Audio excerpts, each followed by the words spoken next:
آپ جانتے ہیں کہ حرم شریف کے کبوتر کہاں سے آئے؟ روضہ رسول صلی اللہ علیہ وآلہ وسلم کے کبوتر اچانک مرنے کیوں لگے تھے؟ کیا کبوتر کی بیٹ پاک ہے یا ناپاک ہے؟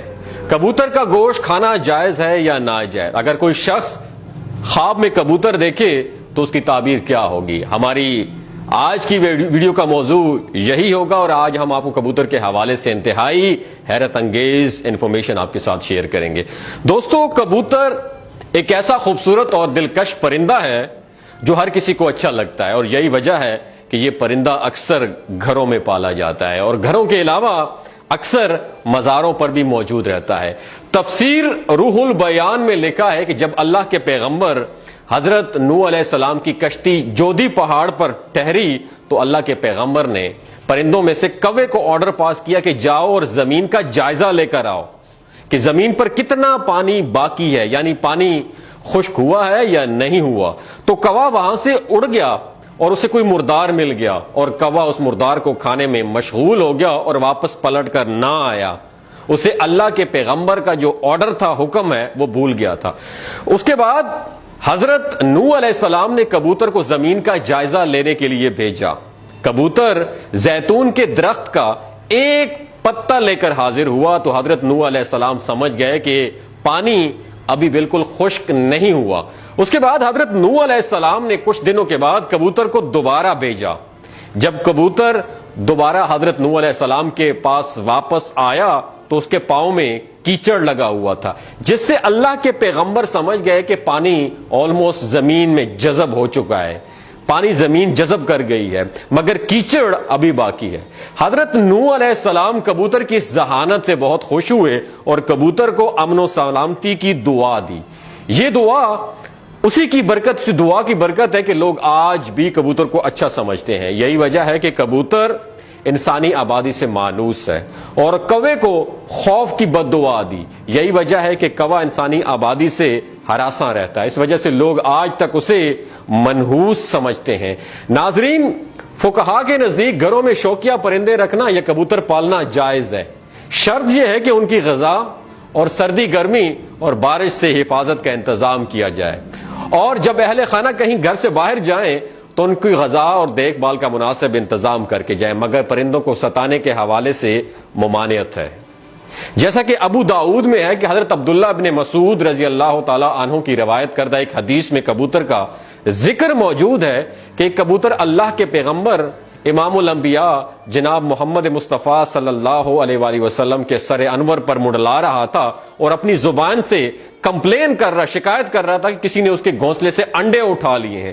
حضور تاجدار ختم نبوت صلی اللہ علیہ وآلہ وسلم نے صحابہ کرام رضوان اللہ تعالی اجمعین میں اعلان کیا کہ کس نے اس کبوتر کے انڈے اٹھائے ہیں۔ ایک صحابی نے انڈا اٹھانا قبول کیا تو انہوں نے حکم دیا کہ وہ گھونسلے میں انڈے واپس رکھ دیے جائیں۔ اس روایت سے معلوم ہوا ہے کہ پرندوں کو ستانا ناجائز ہے، اور پرندوں کو ستانے سے اس لیے روکا گیا ہے کہ پرندوں کی بد دعا لگتی ہے، اور چونکہ کبوتر بھی ان پرندوں میں شامل ہے چونکہ انبیاء کا پسندیدہ رہا، اس لیے اگر کبوتروں کو ستایا جائے تو کبوتر بھی بد دعا دے سکتا ہے، لہٰذا کبوتر کو ستانے سے اجتناب کرنا چاہیے۔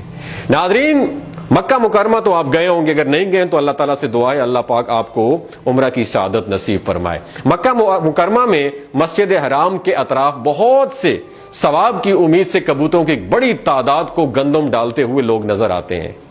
جیسے ہی اس مقدس شہر کی سرزمین پر پاؤں رکھا جائے تو کبوتروں کے جھنڈ لوگوں کے استقبال کرتے ہوئے دکھائی دیتے ہیں۔ گردنوں کے نزدیک نیلے یا سبز مائل پروں والے یہ کبوتر خصوصی اہمیت کے حامل ہوتے ہیں، اس لیے احرام کی حالت میں یا اس کے بغیر بھی کسی طور پر ان کبوتروں کا شکار جائز نہیں ہے۔ ان کے شکار یا قتل کرنے کی صورت میں فدیہ یا دام جو ہے نا وہ واجب ہوں گے، آپ کو پے کرنا پڑے گا۔ ایک روایت یہ ہے کہ یہ کبوتر ان کبوتروں کی نسل سے ہیں جنہوں نے رسول کائنات امام الانبیاء جناب محمد مصطفیٰ صلی اللہ علیہ وسلم کے غار ثور میں قیام کے دوران غار کے دروازے پر گھونسلے بنا ڈالے تھے اور انڈے دے دیے تھے۔ ایک دوسری روایت کے مطابق حرم مکی کے کبوتروں کی نسل کا تعلق ان ابابیل پرندوں سے ہے جو سمندر کی جانب سے آئے تھے اور انہوں نے اپنے پنجے میں پتھر اور کنکریاں تھام رکھی ہوئی تھیں تاکہ بیت اللہ کو منہدم کرنے کے ارادے سے آنے والے یمن کے بادشاہ، جسے آج کل حبشہ کے بادشاہ، جسے آج کل ایتھوپیا کا پرانا نام حبشہ ہے، حبشہ کے بادشاہ ابراہ الاشرم کو باز رکھا جائے کیونکہ وہ بیت اللہ کو منہدم کرنے کے نیت سے آیا تھا۔ ناظرین، ایک مرتبہ انتظامیہ نے مسجد نبوی شریف صلی اللہ علیہ وآلہ وسلم کے حرم انور کو صاف ستھرا رکھنے کے لیے فیصلہ کیا کہ حرم شریف میں کبوتروں کے لیے دانہ بالکل نہ ڈالا جائے۔ اس طرح کبوتر دانے کی تلاش کے لیے دوسری جگہوں پر ٹرانسفر منتقل ہو جائیں گے۔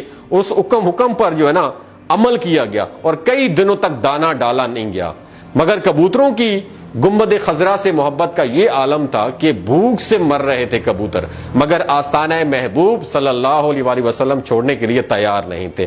اہل مدینہ نے اپنی آنکھوں سے عشق و محبت بھرا منظر دیکھا، پھر دنیا میں یہ بات شہرت پکڑ گئی کہ لوگوں نے حکومت سے درخواست کی اس کے بعد کہ کبوتروں کو دانہ ڈالنے کی اجازت دی جائے۔ تب حکومت نے پھر حسب سابق کبوتروں کو دانہ ڈالنا شروع کر دیا۔ کبوتروں کی جو بیٹ ہوتی ہے، وہ جو پیشاب کرتے ہیں، وہ پاک ہے، اور چادر کے جس حصے پر لگی ہو صرف اسی حصے کو دھو لیں، باقی چادر دھونے کی ضرورت نہیں ہے، اس کا گوشت کھانا بھی جائز اور حلال ہے۔